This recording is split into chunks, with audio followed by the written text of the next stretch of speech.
Hello, everyone, and welcome back to SAM.gov Bids Live, episode number 29, where we walk through small business solicitations together on SAM and answer your questions along the way so that you can start bidding and winning contracts for your small business. Today, we're going to be reviewing 5 small business solicitations that I do have pulled up on SAM right now that we're going to be jumping into in just a second. But if you are new here and you don't want to miss future SAM.gov Bids episodes, consider subscribing to the channel and clicking the notification bell so you can ask your questions live on future streams. If you do happen to be somebody who's recently registered your business in SAM, you got your cage code, or maybe your cage code is pending and it's in process, because I know it's really backed up right now, or you're just looking to get started bidding, check out my website, govconmethod.com, for free and paid resources that we may be mentioning today on the stream that were designed specifically to support new federal contractors just like you. So now, if you guys are live right now, what we like to do is just ask, if this is your first live, first off, let me know in the chat. If this is your first live session, if you finally made it to your first live, let me know. But also, what state are you representing? Because it's always fun to see where everybody is at across the country. So what I'm going to do is give you a quick peek at the bids we're going to be covering today so that you kind of know what you're in for. So the first bid we're going to be covering today is for Beaver Janitorial. It's going to be a janitorial contract. We're not sure exactly what Beaver means. It's probably going to be a location. Sometimes it's a little fun the way they write these titles. Number 2, we have Technical American Sign Language Interpreter. So we're thinking warm bodies, we're thinking staffing, may not be full-time or part-time staffing. It may be an event-based thing or something that's kind of at call. Okay, so we're going to be looking for that when we look at that particular sign language interpreter solicitation. Next, we have Levin Park Cleaning. Sounds like it's probably going to be janitorial or something similar. Next, we have inspection, testing, maintenance of fire alarm and sprinkler systems. And we don't cover these quite a bit, but I will let you guys know that this is something that we see a lot of. So if this is anywhere in your umbrella that we'd like to talk about of services or complementary services, the government is buying a lot of this type of maintenance work. And then lastly, we do have Stripe Oregon Inlet Parking Lot. So we're thinking painting stripes in a parking lot, okay? Maybe not something that you would first think of, but intuitively, it's probably not that difficult to think about how your business would approach doing this, fulfilling this need, this requirement, if it is something that makes sense for your business to go after. So these are the 5 small business solicitations, a little bit different than what we cover. And I kind of chose these by design just to mix it up a little bit. So that's what we're going to be taking a look at today. Again, if you guys just joined, this is your first live, let me know in the chat. First live session if you finally made it. And also, what state are you from if you're hanging out with us today? We have Rosa's World saying this is her first live. Awesome. Welcome, Rosa. Glad to have you hanging out with us today. We have Big Hoss, first live as well. Nice. And representing Michigan, my old stomping grounds as well. Awesome. Another first timer. We got Kristen Creighton Hallie. Perfect. First time out of Houston, Texas, all over the map today. Love it. And if you guys have questions, feel free to post those in the chat, and I'll kind of explain how this works as well. Mo Better TV, what's going on, Mo Better TV? Certainly not your first time, but excited to learn something new. Sydney V with Exquisite Procurement Solutions. Love it. As well as Illinois. Yep. Pat from LFG. I'm not sure. I don't know what the abbreviation stands for. Must be my ignorance. Judah Worldwide, first live out of North Carolina. Welcome. Pat from VA. Nice. Okay. From VA. Got it. Got it now. Got it. Awesome. Let's see. Raul Varela III. My first live. Welcome. Out of California. All the way out to the West Coast. Another regular in the house. Innovative Nationwide Solutions. Good morning, everybody. Absolutely. And Cherie L as well. This is my first one from California. A lot of first timers, guys. Hey, if you're watching this, you probably are subscribed. If you're not, consider subscribing so you don't miss future episodes. And if this is your first one as well, we've got Tezoria Davis out of Georgia. Consider asking a question. If there's something you've been stuck on, something you've been wondering, that's what makes these a lot of fun. Polygon, is there a repository of accepted contracts and proposals so we can look at what is accepted? Well, we do run our bid team where we have a lot of templates that are winning templates people use to win contracts. That's part of our bid team resources. But in terms of just some sort of open repository, not something that I know of. We got Miss D hanging out from Alabama in the house. What's up? Same for me as well. Joyce Harris from VA. Awesome. First live as well. Welcome. Bental Services. What's going on, Bental Services? Man, lots of stuff going on today. Janitorial, New York. Another regular in the house. I've watched recordings from years ago. You were very helpful starting bidding last week. Hey, that's awesome. Congrats. That is a huge step forward for your business. Awesome, guys. Let's go ahead and get into our first bid. And the way that this works is, if this is your first time, which we have a number of first timers here, the way this works is, as I said, we have about 5 solicitations pulled up. We have exactly 5 solicitations pulled up. We're going to go through these one by one. And in between solicitations, I'm going to answer questions in the chat. So go ahead for like the first round, if you will, post what you have. I'll kind of pick up where I left off in the chat. And if there are questions, I'll do my best to address those in a timely manner. And then we'll go on to the next solicitation and so on and so forth. I never look at any of these solicitations ahead of time. This way I'm going through it raw and real for the first time with you guys. And so that if we come up against things that don't make sense or we have questions, you can be part of that experience. Because if you're watching this, that means you're probably trying to do this on your own. And so I'm trying to simulate as close of an experience that you would have on your own as well. You know what I'm saying? So I don't want to give you something that's polished, that all the hard stuff has been figured out, and just make it look so easy, because none of these are easy. Every bid is different. And we try to build skill levels to handle the differences between bids and our levels of understanding. So with that being said, that's how it works. Perfect. Number 1, we have Beaver Janitorial. We're not sure what the Beaver part stands for, probably location. But we know we're looking at a janitorial bid to get started with. This is the Army, actually Army Corps, USACE. This bid is due February 17th. Updated offers. So we have just under a month. So good amount of lead time on this one. Small business set aside. There is a specific janitorial NAICS code. If you are in the space, you want to make sure you snag the 561720. It is the primary code for janitorial. This is happening out of Rogers, Arizona as the place of performance. We have only one document in terms of solicitation attachments. And in contracting, we have Taylor McLean and Bernadette Hughes as a primary and secondary. Looks like there's been one update on the date this was posted about a week ago, and that's about it for the activity and history of this particular solicitation. So we can just go ahead and open it up and dive in.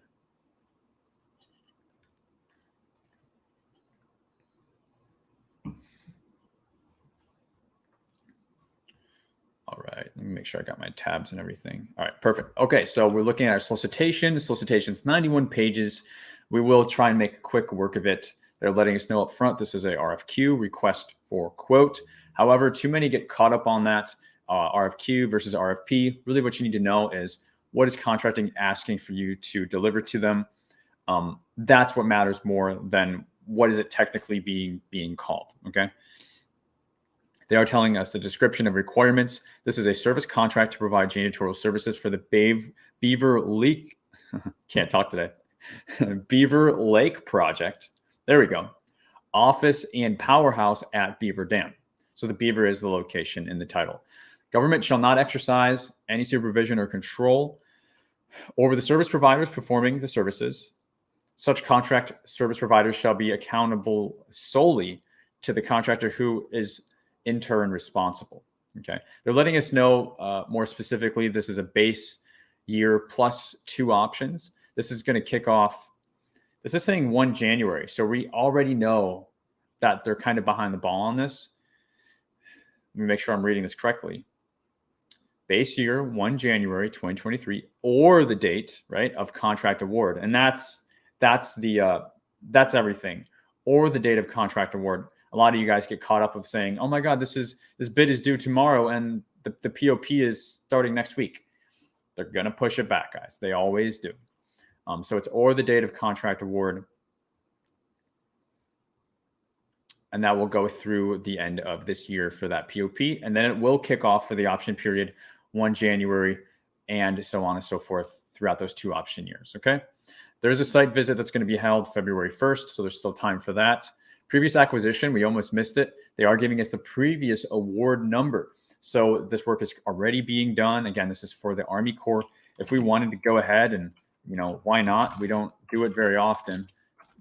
If I can hop over to fpds.gov, plug this award number. Okay, so the award number is different than the solicitation number. I don't know if it's going to work or not. We'll see.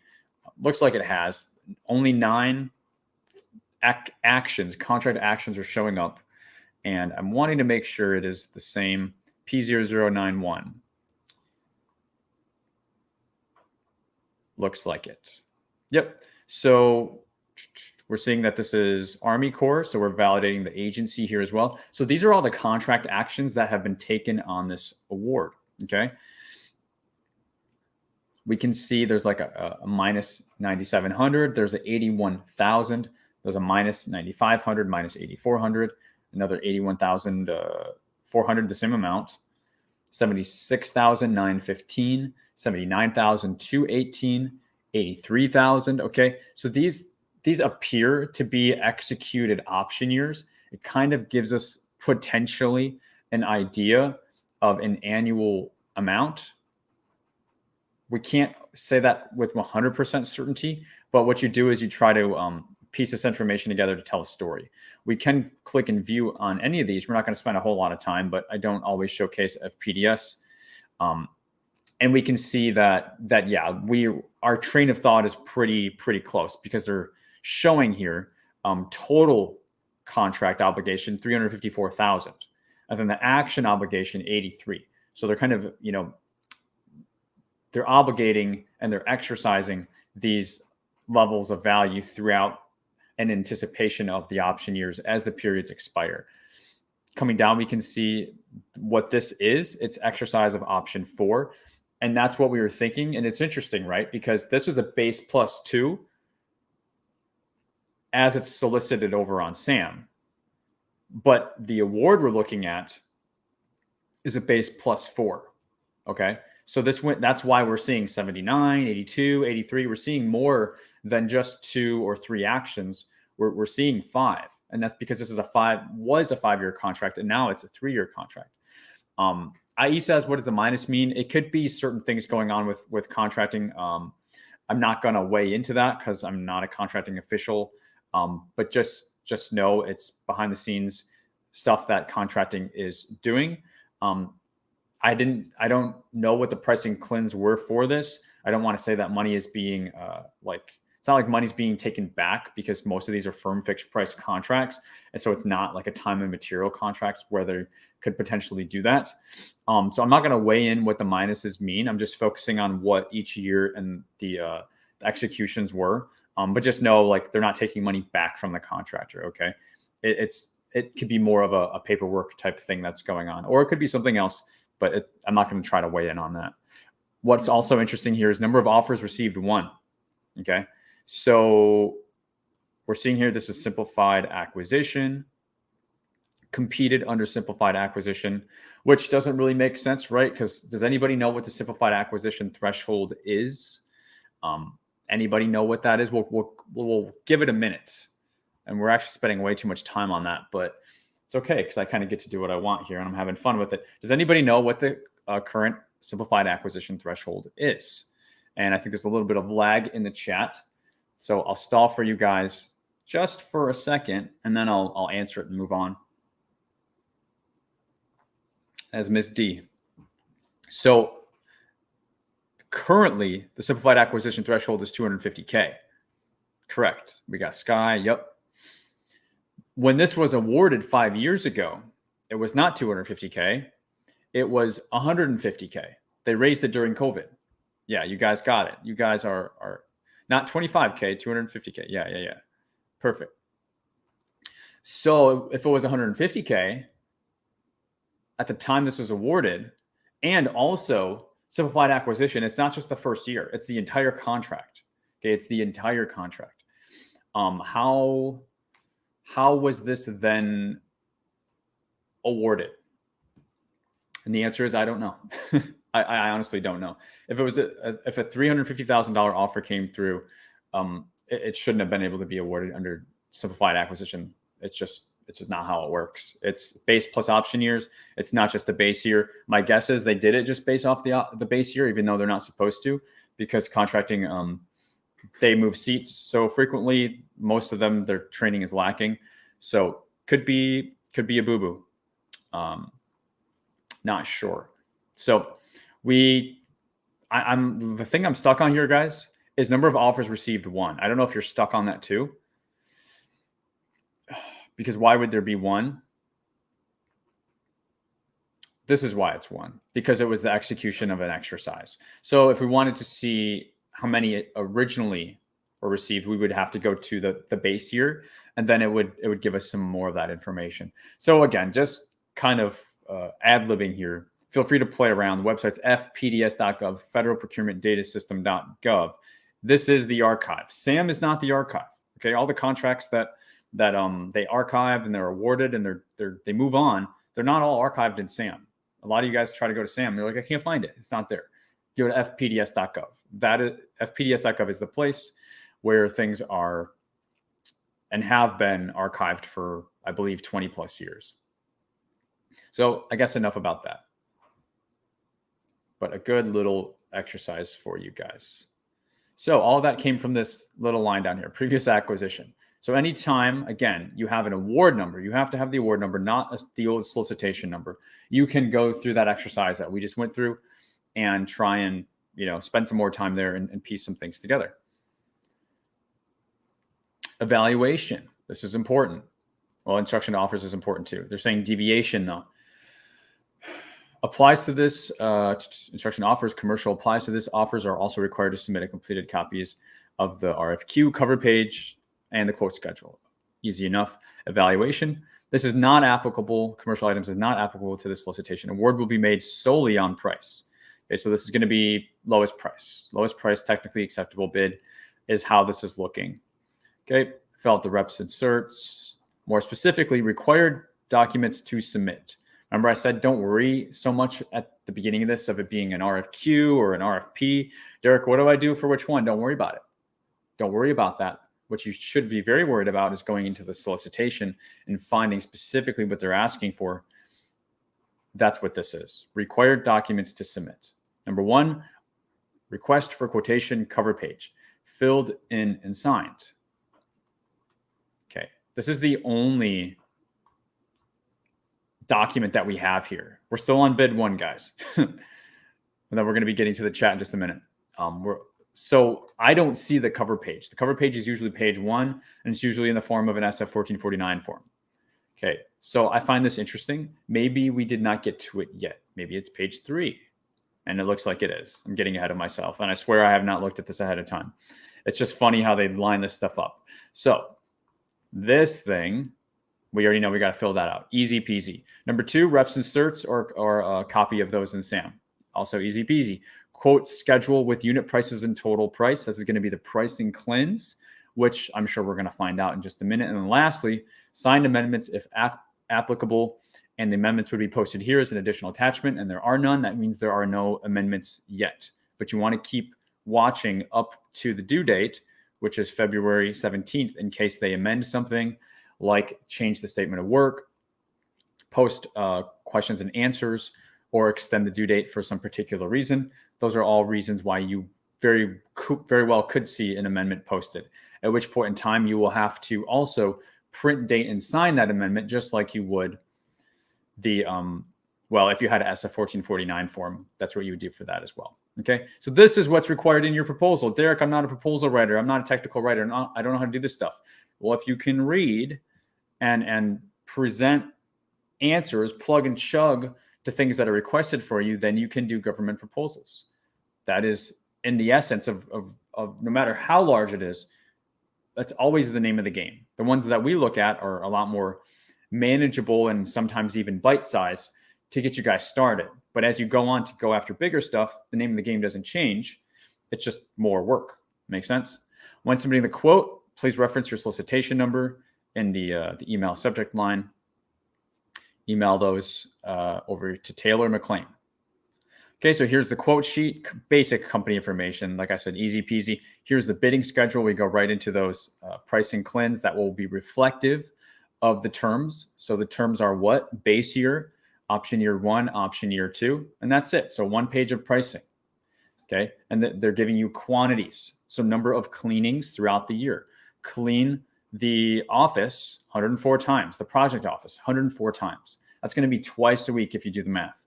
And then powerhouse cleaning 52 times. That's going to be once a week. This isn't that hard. And then semi-annual project office cleaning as well. They're probably going to give us a statement of work of telling us more specifically what those tasks are. For example, when you see semi-annual janitorial, it could be cleaning windows. It could be cleaning interior things. It could be stripping and waxing the floor, things that you wouldn't do every week or even every month. You're going to see those repeated for an option year 1 and 2. So 3 years of doing this stuff, all captured on one pricing sheet. All right. And I see a lot of stuff in the chat, guys, which is great. Hang in there. We're gonna get there in just a minute as we wrap up this bid. Go through reps and certs here.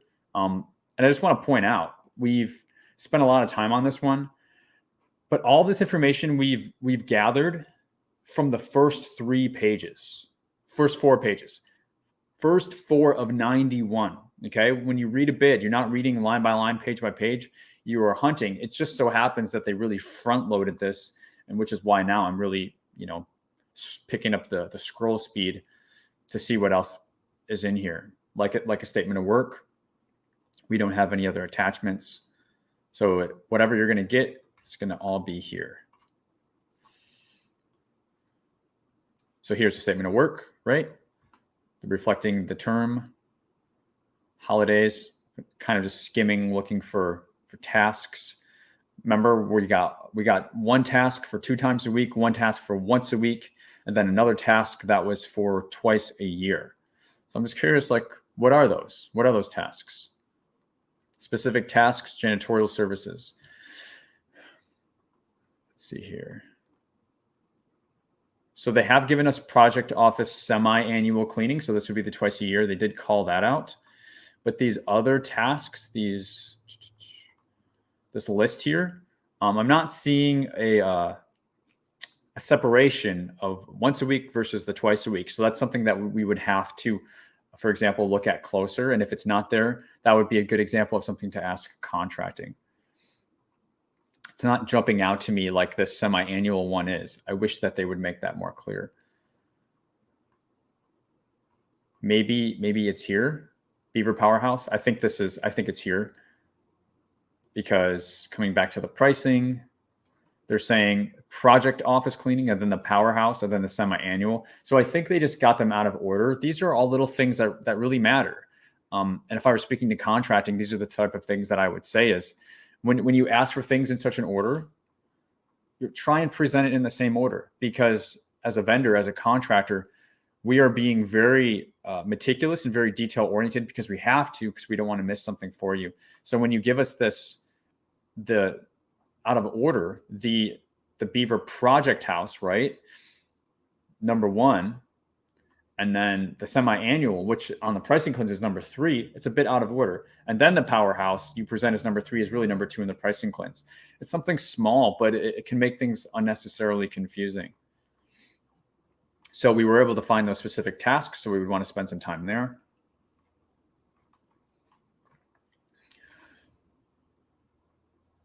I guess this is important. Payment computation examples. They're talking about they're going to give you a deduct, and maybe that's what the minus 2K was and stuff that we saw for the year. Like, this is crazy. We don't see deducts very often. If the bid price for the category project office cleaning is $175, at 20% deduction from the amount would be $35. The total payment will be $140. If your vacuuming, for example, was not satisfactory, they're like, we're literally going to withhold 20% if you're not doing a good job. We don't see that very often. It's kind of intense. So quite honestly, guys, and then we have a wage termination. I already closed it out, but when we were looking at FPDS, so we were seeing those minus signs. probably the incumbent contractor was probably getting hit with some withheld money, and I kind of said that that's probably not what it is. But I also said that I didn't want to weigh into it because I don't know what's going on behind the scenes. It actually looks like that could be what was going on. I haven't seen that in these type of contracts. I've seen it in other types of contracts, but I haven't seen it in like FFP contracts from fixed price. So, it's interesting. And again, that's the story that this tells us. So what's going on, guys? If this is your first live, let me know in the chat.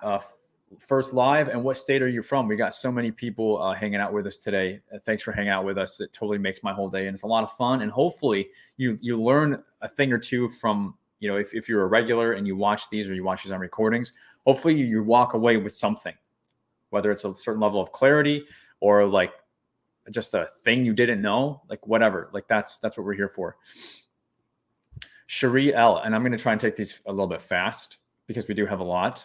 And I kind of want to stay on schedule. Shriel, can you speak on a sole source contract? So sole source interpreted means single source, means technically defined, only one company is qualified to do the work. If you're that one company, that's great. If you're everybody else, it kind of sucks, right? How do we become a sole source? Well, there's a sole source strategy, primarily through the SBA 8A program. You can try to be a sole source. But in other contexts, if you're, say, reading through a bid on SAM and it's saying that this contract is going to be a sole source, and say they even reference a company name, I see this a lot where someone says they're interested in going after this, and then I read it and I'm like, this is a sole source, which means they're giving it to this company and they're just posting it as an FYI. I'm like, stop reading, stop wasting your time. This is paper trail stuff. This is not being solicited out. This is them notifying you that this is going to be sole source to this company because they are the only one that can provide it for whatever reason. And then with that sole source, they're going to give you what's called a J&A, or they're going to post publicly for part of their paper trail a J&A, which is a justification and approval, saying why this company is the only reason that they can do it. And they're going to black out the amount of money they're going to give them and all that stuff. And they're just going to let you read the paragraphs as to why this company is the only one doing it. So there's, without any more context of talking to a sole source, Cherie, those are kind of a few different ways of context to look at. Again, we've got C Coca hanging out with us again as well as the previous stream. Good to see you again. I certainly remember. Excuse my language. Hola, GKM. Have you ever done work through a DISA contract? I've done as a sub. We're like, everything we done was prime work for the company that I worked for. But for this one, through a relationship, we were able to be a sub to a prime. And this was for staffing, cyber and human intelligence people. I'm trying to recall any more of the details from the contract that we were supporting. It was MAVNI, Military Ascension Vital to National Interest. So there's a whole program where the U.S. was giving citizenship to non-citizens if they serve in the military. It was a special program, and it's crazy, right? It's crazy to think of them doing that, but it's a very special program, and it was our job to staff counterintelligence screeners and analysts to basically vet those people, because not everybody would make it into the program. Obviously, if they're non-U.S. citizens, there's a huge level of risk associated with them coming into our military and then gaining citizenship through the program. So it was our job to provide those counterintelligence screeners and analysts. So that was, I very much believe it is a contract where we were a sub to a prime that worked with 20 other subs, and we were one of 20. Not something I recommend you all go and try to do. It was honestly one of the last contracts that I won before I left. But it was a really good contract because we had the relationship first. Mark Chouinard, I registered on SAM in early December. So, okay, almost 2 months just for timelines, but I had an error and it was kicked back. Very common. I submitted back again late December, received my cage code December 30th and responded. Now I've submitted status for weeks. Is this normal? I got to go back to the question. I resubmitted in late December, received Cage email. Oh, okay. Received the Cage email on December 30th and responded. Now in submitted status for weeks. Yeah, so since it's been December 30th, it's been less than a month. I wouldn't say you're outside the normal range. You are in the spot like so many who are kind of hurry up and wait, but keep nudging Sam like once a week, keep checking in with them. It's kind of the best that you can do.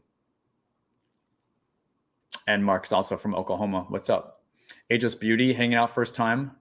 Welcome, welcome. How to get government certified quickly at a dead end. I'm not sure. I mean, you have to get certified again. You have to get your Cage code, go through SAM, get your new UEI number. Quick is not really the name of the game right now, though.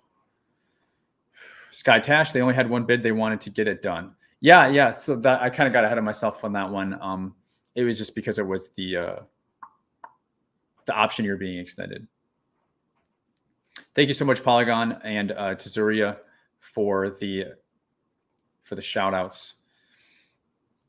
Kevin says, hello, Kevin from LA. It's always a pleasure to catch your live. Thanks for hanging out with Kevin. And I appreciate you saying the kind words.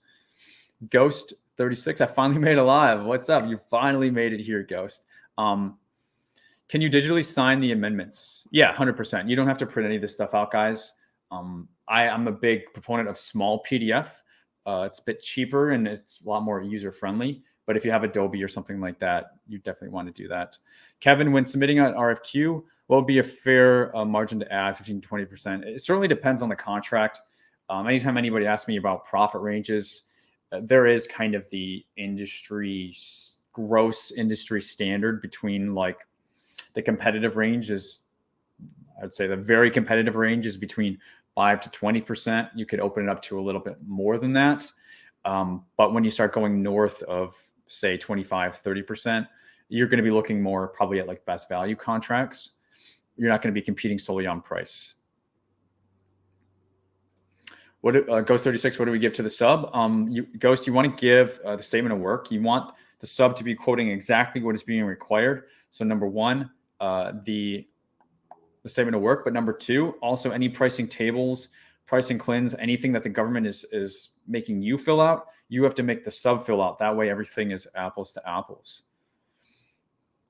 And TJ7021, first time live from Michigan. What's up, Michigan? We got a few people from Michigan here today. Tezuria, when you have a bad service experience, those clauses get put in, I guess. Yeah, like they definitely try to protect themselves, and it is very personally driven. Like it is definitely humans sitting behind the desk writing these contracts. You will see things put in for that reason. Or I've had contracting officers yell at me for the silliest things that were not, like just asking a simple question. It's just crazy when you actually get to talk to these people.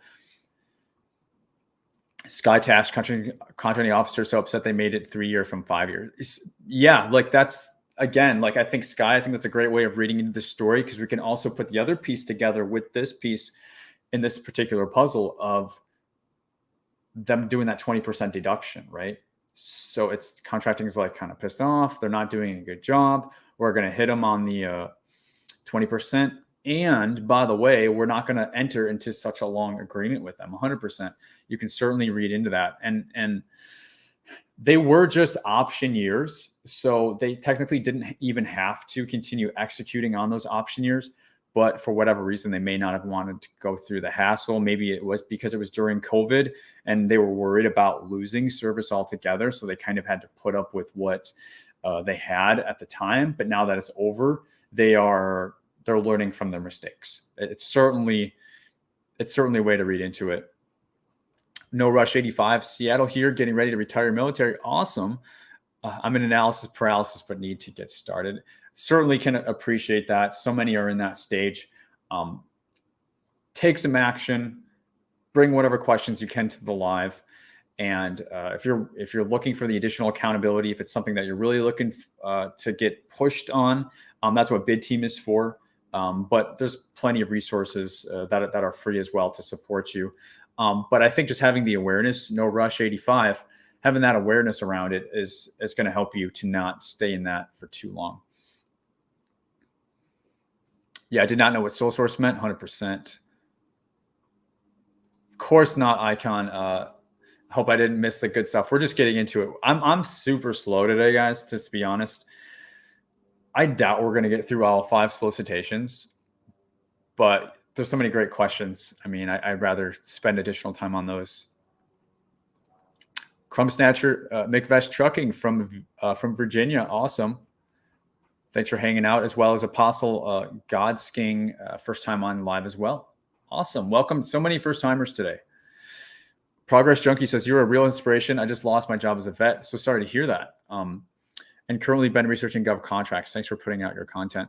Yeah, man. So sometimes there is, there's just reason behind things happening, right? And these milestone moments that happen in our life. It's certainly tough. And I'm not going to try to preach to it because everybody's in a different situation. But I'm glad that the information helps. Hopefully it's broken down for you in a way. And if it's something you're seriously considering, these episodes are tremendous value for somebody who's actually trying to do this. For other people that are just kind of, dipping their toes in or trying to see if it's a fit for them, these lives, like, you don't really want to watch it for too long. But if you're actually diving in and you're actually looking at bids and doing this stuff, these are really great to kind of follow along. Earl G, have you tracked average time from someone joining your program and winning first contract? I know it takes work and won't happen overnight. There's not really any way to track it because I've literally had people win contracts in the first month of joining our bid team. And then I have people win contracts like the 13th month, and then every month in between.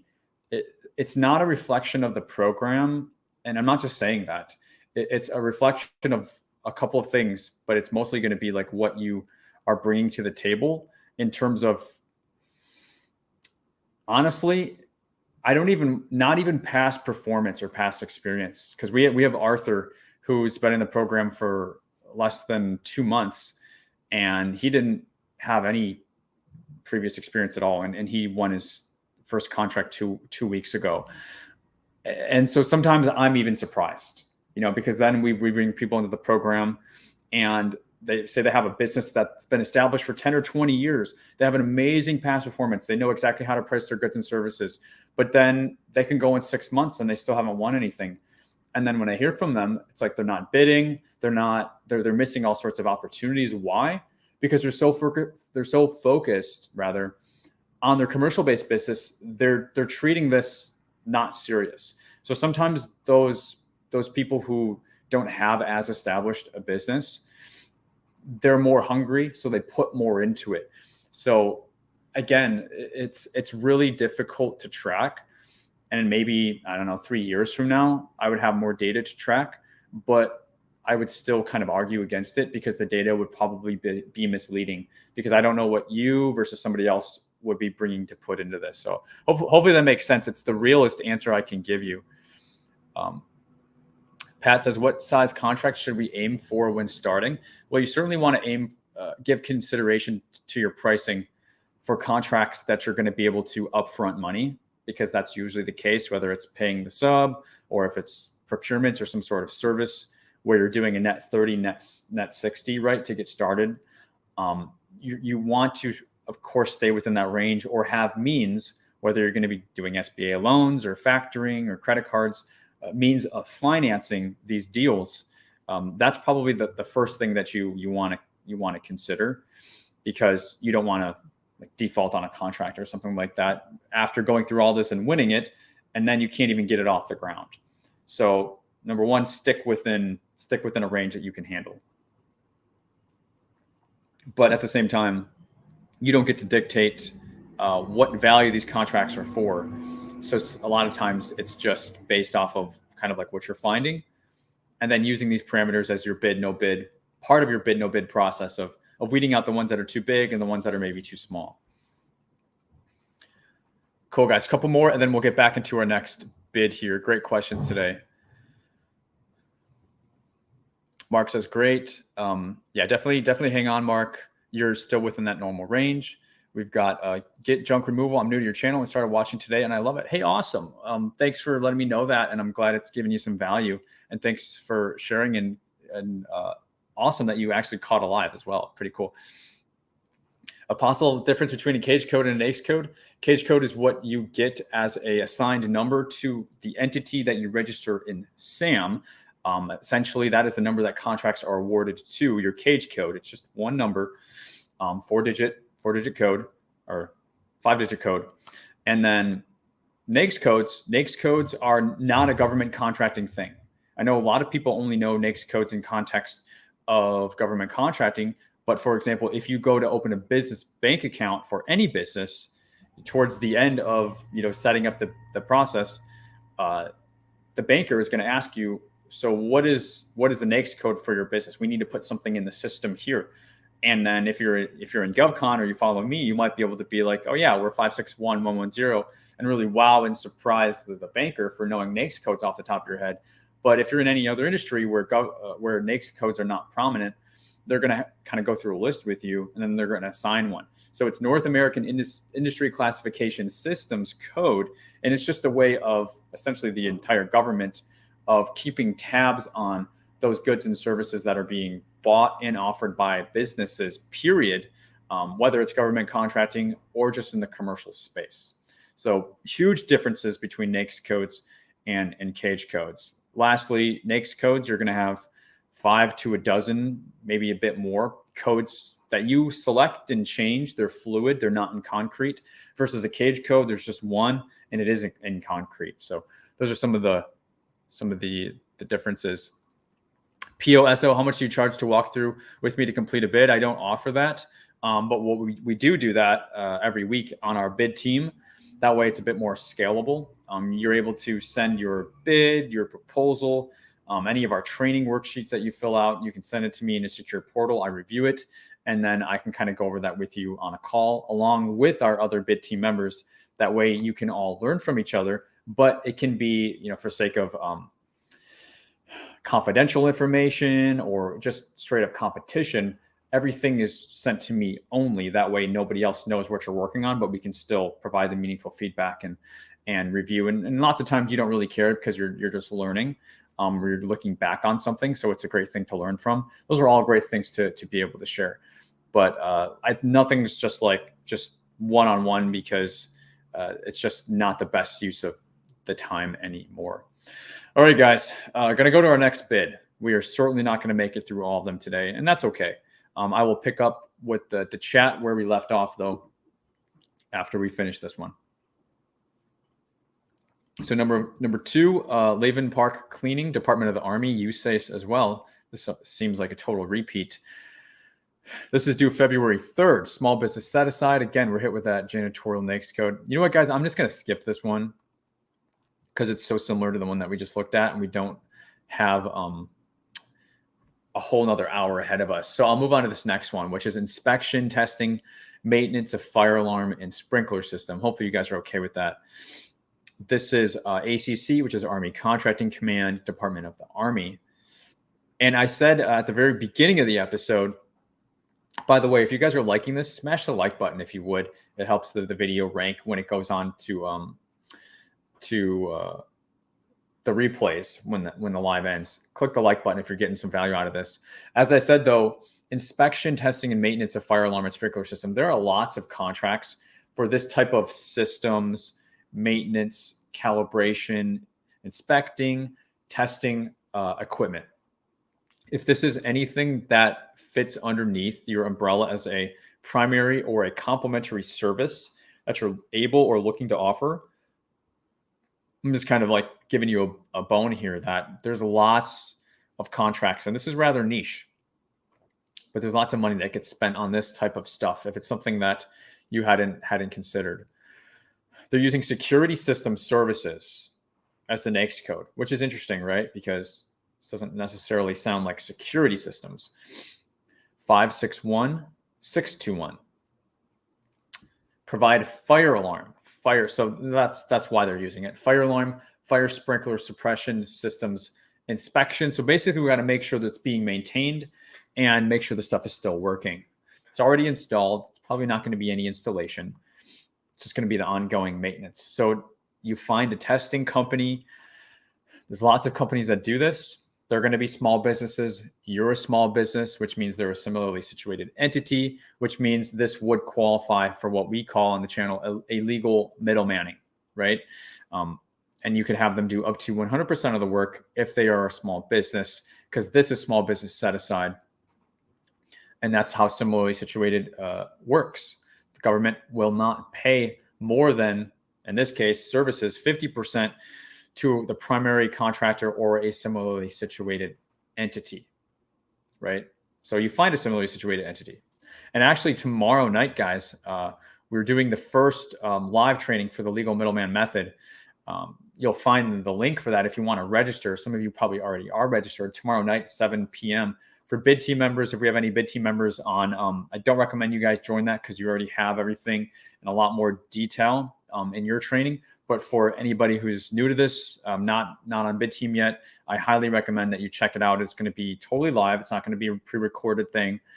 But it's probably going to go for about an hour and a half. We're going to cover legal middlemaning, and then I'm going to make you a really, really sick offer at the end of it. If you're looking for resources to support you, I'm going to kind of give like the best offer that I've ever given. So feel free to check that out. I'm not telling a lot of people because I'm going to run it more in the future, but this is literally the first time I'm ever doing it. So I'm like afraid of too many people showing up in case there's bugs that we need to fix or whatever. But if you are live, if that's something that you want to check out, literally in the description of this video, there's a link for you to register where we'll talk about 100% the legal middleman method. So just since we were on that note, I figured I might as well let you know that that's going on tomorrow. So we have one attachment, one document here, which is the solicitation itself. 296 pages, some more lengthy. Could be reflective as one when we looked at last week where it was multiple locations. That one was like 270 pages. They're looking for monthly inspection, testing, and maintenance. So ITM. So same stuff we talked about, just the verbiage. The verbiage that they're using is a little bit different. They want a monthly cost. That's not too scary. They also want semi-annual services, specifically for the kitchen hood systems they're telling us. Then they want some sort of annual service as well. Looks like with up to $400 to replace common parts, replacement parts, etc. And then also 2-year services, 5-year services, and then 5 to 12-year hydrostatic testing, repairs between 300 and 30,000. Common replacement parts, and then we get into option years. Pretty crazy. So all that repeated. I thought that was going to be all the years since they're breaking it down. That actually is interesting that they're doing multiple years all in one base year. I'm not sure how that would look. We would have to dig into that one more for sure. That's not a typical thing that we'd see, but it goes from the 0001 to the 1000,001. So if you don't know, that's how you can identify an option year in pricing. So we're 1008. So that's all for option year 1. So now we're in 2001. So option year 2, option year 3, and option year 4, option year 5, option year 5. Okay. And then we go into our statement of work. And guys, I got to take some deep breaths here. I think I'm talking a little too fast. Giving myself like oxygen deprivation headache. So bear with me. I get really excited. I get really into this stuff. All right. So statement of work. The statement of work itself has its own table of contents, which is wild. The goal of this is to keep it high level for the purposes of the live training. We have an idea, the TIM, the testing, the inspection, the maintenance. The statement of work is going to be all that fleshed out. Okay. So that's kind of what we could expect to find there. We got some maps, lots of different locations. It looks like I'm seeing lots of different addresses, and it makes sense that this type of testing is going to be multiple locations or just lots of buildings, right? All under one contract. So that speaks to why this is 296 pages. See all these different addresses? It's dozens, maybe hundreds. Looks like dozens though. Actually, no, it's probably hundreds. If these are all different, it's definitely going to be hundreds. Which this would be a contract in the millions. Certainly not going to be simplified acquisition.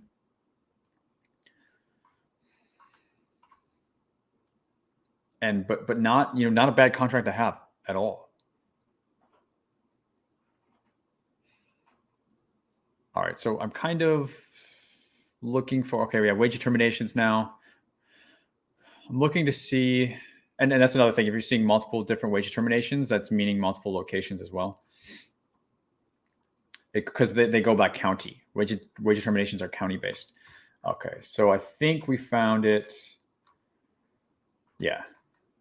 So the proposal, instruction to offers, something you guys should always be looking for in your proposals. Two things: instruction to offers and evaluation factors. This tells you what should go into your bid responses, and then how the winning bidder will be chosen, right? So both of those things you want to build into your response so that you're not just answering to the questions, but you're actually trying to win, okay?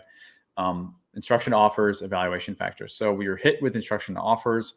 What does it say? This is going to be high level stuff.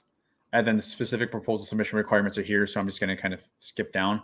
Submit a digital copy of your proposal. Email that to Margaret Keelty. Entire proposal shall not exceed 100 pages.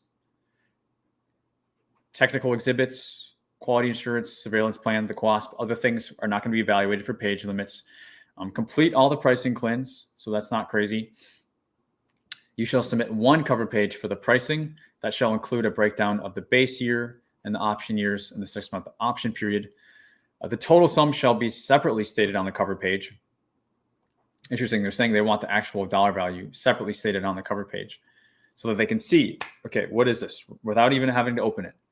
And then equitable price increases for each option period shall be included in the proposal, right? So price escalations. And so they're kind of telling that as part of the pricing piece. More specifically now, they're getting into submittals with the proposal, the SF-1449 form, certifications for the PMs, the QCM technicians, journeymans, contractors. Factor 2, resumes. Factor 3, a narrative schedule. So how you're going to meet all these locations within the timelines. And then Factor 4, past performance. So this is what they're looking for in your proposal. That's what you need to put on paper in no more than 100 pages. So that was really, really important stuff right there. Quickly looking to see if we have an evaluation factors. And we do see evaluation for award. Here it is. The award will be made to the single responsible offerer whose proposal is deemed to be first technically acceptable and then has the lowest price. So this is the lowest price technically acceptable, but what that really means is you have to be found technically acceptable first to even have your price considered. Just being the lowest price does not mean you're going to win this. If your proposal is insane, unorganized, not complete or compliant, they're not even going to look at your price, even if it is the lowest. So you want to be technically acceptable first and then compete on price. Make sense? And then they're breaking down evaluations in terms of how these different factors are going to be rated: acceptable, unacceptable. That's pretty much pass, fail. And that makes sense. Let's see here. Yeah, either you have it or you don't. Okay, another acceptable, unacceptable, pass, fail. Yeah, and that's it. So you have to pass all of it. And if you pass all of it, then you're going to be technically acceptable. And then if you're technically acceptable, it's going to be, okay, well, what is your price for the base, the option years, and then the additional 6-month option to extend on top of that. Since you know that's what the process is going to be, that's what you want to tee this up for, to be successful in that environment and to pass that initial hurdle of even being technically acceptable. And a big part of that is just getting your information found. Okay, too many of you guys, I see it in bid team, I see it in lots of places. You're not making your proposals clear enough. Your sections, your headings, the flow, your table of contents, the information may be in there, or it may be partially in there. But if contracting can't find it, it's about as good as it not being in there. Okay. And so making it very clear, what you're giving to them, you want to write this for a 3rd grader, the entire kind of thing. You don't want to dumb things down overly so that the accuracy is lost or the quality is lost, But in terms of understanding, you want to be writing to a third grader. That's something that I'm going to be kind of harping on more, because the more I see it, the more I know that it's a need in the space right now. So I think that's going to be it for the bids, because we are at the top of the hour. But I will come back to the chat as I promised, and we'll see what else we have here. And smash the like button if you haven't. If you enjoyed this, guys. If you're not subscribed, consider subscribing. That way you can ask your questions on future live streams as well. So where did I leave off here?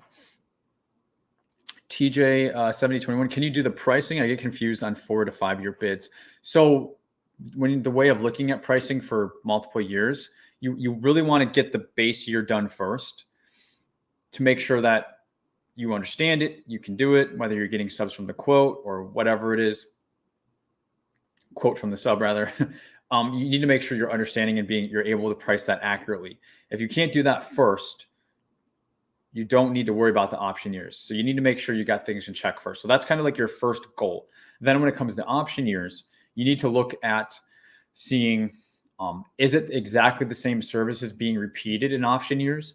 Or is it, for example, if something was like an installation and a maintenance type contract, the base year, the first year is going to be very heavy because of all the install. But then if there's 2 or 3 years of maintenance after that, it's only going to be maintenance going forward on the option year. So the pricing will change significantly. So you need to look to see what is exactly being requested in terms of support for those option years. Is it identical to the base, or is it a reduction, or in some cases even in addition, which we don't really see that often. But so you need to make sure that the scope and the scope of the CLINs are apples to apples from 1 year to the next. The second thing you want to make sure you're considering is price escalation. This comes into factor for contracting when they're looking for something called price reasonableness, and contracting is always looking for price reasonableness. So this applies to all 39 of you on the live right now. When you submit your pricing, it has to be price reasonable. And what does that mean? It means it needs to be reasonable in terms of like fair market and economic conditions. But when it comes to option years, were you say trying to be competitive, so you went really low on your base year to try and win the contract, but then you're making up all the money on the back end? That's going to be called unbalanced pricing, and you're going to be found to be unreasonable, and you're not going to win. Okay. Another example is if you haven't accounted, say you got a base plus 4, a 5-year contract, and you're just doing the same price for year 1, year 2, 3, 4, and 5. That could potentially be unbalanced pricing as well. Why? You're not accounting for inflation. If it's for people that you haven't built in any raises, you haven't built in any escalation, and just economic conditions, like I said, inflation, or like what we've experienced with supply chain and all that, you need to be thinking about all those factors when you're putting price pretty much in concrete for multiple years. You have to consider all of that. That's why sometimes too, it's good to include what's called a pricing narrative, so that you don't just have numbers, but you have words and sentences and maybe a couple of paragraphs to explain your numbers and the thought that went into that. Because contracting may look at it and say, oh yeah, I'm actually really glad that they did that, because this is a realistic approach, versus maybe a company that was a little bit lower, but now they expect there's going to be problems because they didn't factor in these other elements. So you can, write a price narrative if you feel you want to include that to help explain the methodology that is approached to your pricing. So obviously, the question is high level. Those are some of the things that I would say. C. Coco, can you give an example on when you can subcontract out 100% of the job? Is it even possible? I find different answers. Yeah, there are many occasions where you can subcontract out 100% of the job. And again, we're going into this heavy tomorrow night at 7 o'clock on our Legal Middleman Masterclass. Links in the description if you want to join. So it's more that I can answer, in just a few sentences. But what I will say is one example is simplified acquisition. Currently, we answered 250K.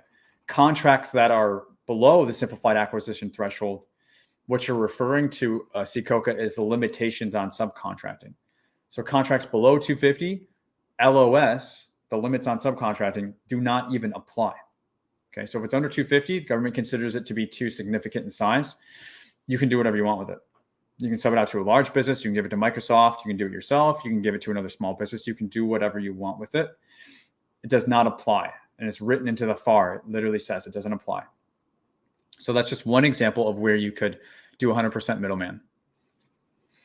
Apostle, my company was given a UEID. Do we still need a cage code? Yes, you need both. The UEID does not replace the cage code. It replaces the DUNS number, which was removed last April. Okay. So just don't go to dunandbradstreet.com. Don't go there anymore. Go to SAM, and you need to get both your unique entity ID and then your cage code. Progress Junkie says, thanks, brother. I'll be following you closely. I want to do this 100%. That's where we do these lives so that we can kind of gauge where you guys are all at, and I can critique and tailor as well and try and answer some questions too. Do you teach dibs? I don't touch dibs. I'm 100% on SAM. I'm extremely clear. I'm pretty much the services guy and the SAM guy. So that's how you can think of me. We can do products and supplies, but it's not something that I highly recommend because it is kind of a race to the bottom. It is kind of like being on the rat wheel. It is why we'll see people say that they bid on 40 or 50 contracts and they didn't win anything because they've done just like a lot of price only stuff because it was easy, or they were on Unison, or they were on dibs and they didn't win. For that reason, I'm just don't spend any time there. If you want to, you can. I'm just saying that I don't. What date is the middleman masterclass? It's tomorrow. Tomorrow, so the date would be the 25th at 7 p.m. Central Time. But the link for that is in the description. It'll give you all the info. Mark, so funding projects is on the contractor. Yeah, it's all cases, Mark. All cases you have to front the money. So if so, cash, lines of credit dictate the size, 100%. 100%. Yeah. 50K capital doesn't support 200K bids. Yeah, but the thing is, Mark, what does a 200K bid look like? Is it over a year? It's not necessarily 200K as soon as you win the contract. If it is that you're buying, say, 200K worth of equipment, then you're buying from some sort of supplier, retailer, or manufacturer, at which point in time they're not going to expect any company to just front that either, right? So it's not even about the government then, it's just about your own fulfillment. And they're going to have some sort of line of credit or terms financing available to you as well. So it doesn't sound as bleak as it sounds, Mark. You just kind of have to think it through in real terms and consider timelines and consider what it is actually that you're providing. Because there's always a way. There's lots of people that do this.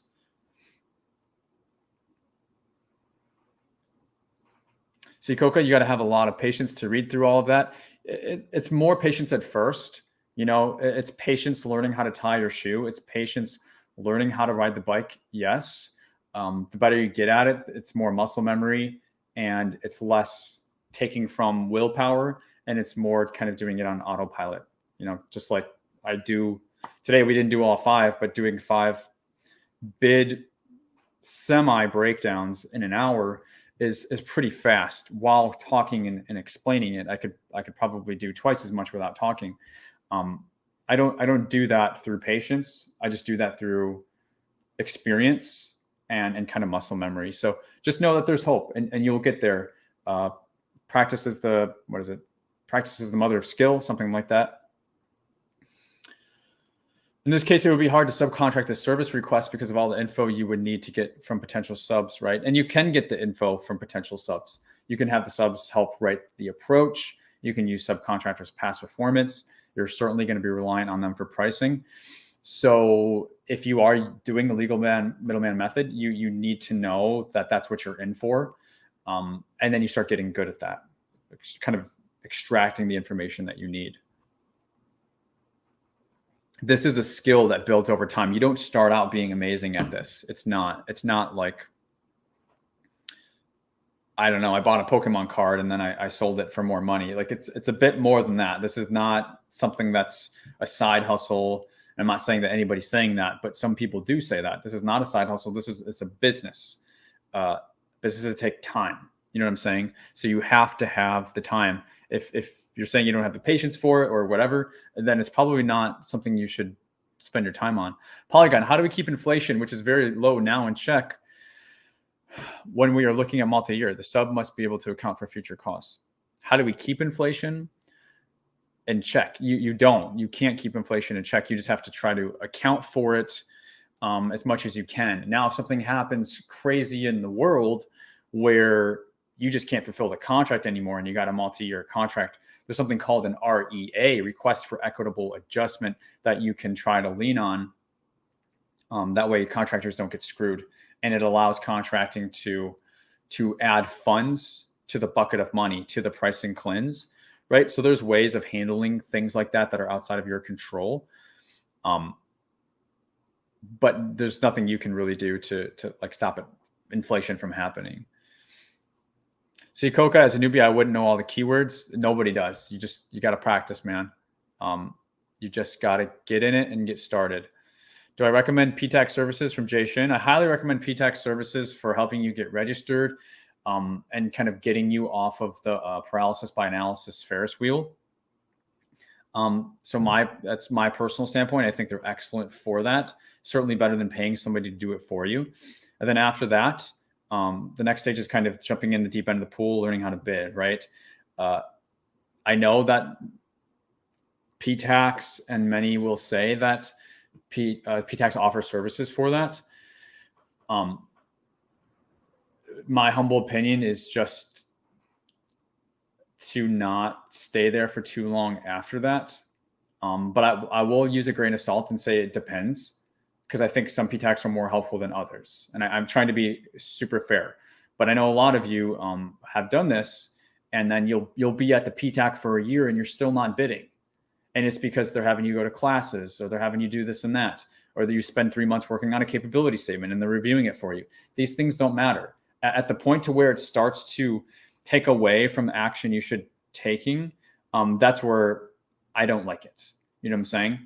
And I think everybody's different too, and what they're expecting from the PTAX and what they're, if you're just, like PTAX, they're built for city, state, local, and federal. That's another thing too. So they're also going to try to get you plugged into those other levels of government. I only do federal. I only do SAM.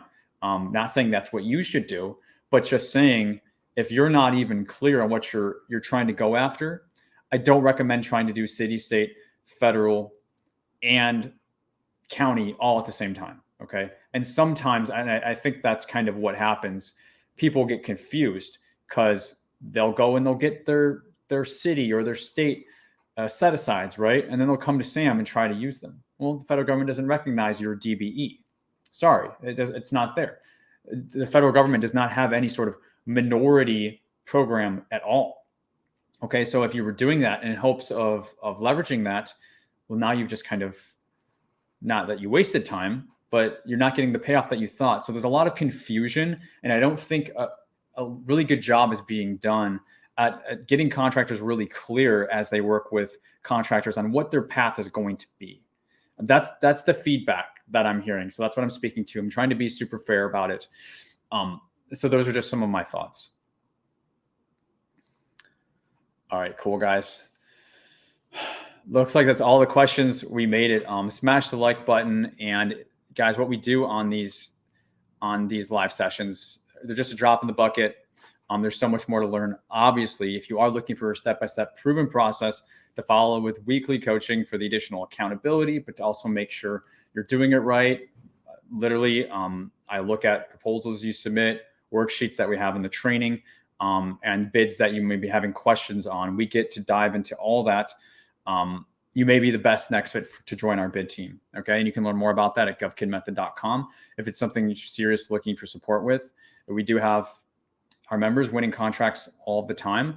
I don't actually talk about it a whole lot because that's not really what I'm here for. I'm here to kind of train and showcase and help you guys here. But I'm just letting you know selfishly that if you are looking for the additional support besides what we do on YouTube, we are very engaged. We're very hands-on. Sometimes we get the questions of like, well, why would I need that? Because you go live on SAM on YouTube and it's totally free. What we do here is not even close to what we do inside of Bid Team. So that's all I can say. And if you have questions, you can talk to a real person, talk to a member of my team. You can just email support@govkidmethod.com if you're wanting to learn more. But otherwise, guys, we're going to call it today. I love doing these sessions. I'm going to try to do 2 a week. I don't want to say anything for sure, but I want to go one more time this week. So if you enjoyed this, look out for something probably, I would say, on Thursday. And maybe we can reconvene then. But I will do like an hour at least notification leading up to that. So smash the like button, subscribe so that you get notified of future sessions. And great questions today, guys. A lot of hopefully a lot of value was sent to you. I certainly enjoyed it. And we will see you guys all on the next one. Take care, everybody.